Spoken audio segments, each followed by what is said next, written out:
जपून या नाम तुझे मिटती सर्व व्याधी, तुझ्या चरणी येते लाभे मनाला शांती। महाशिवरात्रीच्या तुम्हा सर्वांना खूप खूप शुभेच्छा। तर आज आहे महाशिवरात्री, त्यासाठीच मी मस्त अशी महादेवाच्या मंदिरात आली होती विमलेश्वरला। आता देवगडवरून 10 ते 15 किलोमीटर अंतरावर आहे विमलेश्वर। तर तिथे आले, मस्त असं दर्शन घेतलं आणि बघू शकता महाशिवरात्री असल्यामुळं खूप गर्दी वगैरे होती। इथे भजनाचा वगैरे कार्यक्रम चालू होता। थोडा वेळ बसलो, एन्जॉय केला आणि त्यानंतर मग घरी येण्यासाठी आम्ही निघालो।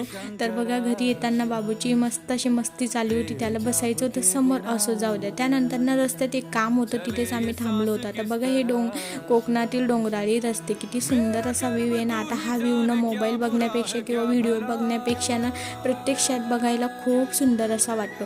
आता ना हे देवगडचे हापूस आंबे, आता आंबे तर आले, बट माझ्या मोबाईलमध्ये कॅप्चर होतोय का नाही ते तुम्ही मला नक्की सांगा, कारण माझ्याकडे काही आयफोन नाही आहे, असं जाऊ द्या। त्यानंतर घरी आले, उसळ वगैरे केलं, छान असं फराळ वगैरे करून घेतलं आणि मस्त असं एन्जॉय केलं। चला भेटूया नेक्स्ट ब्लॉगमध्ये, बाय बाय।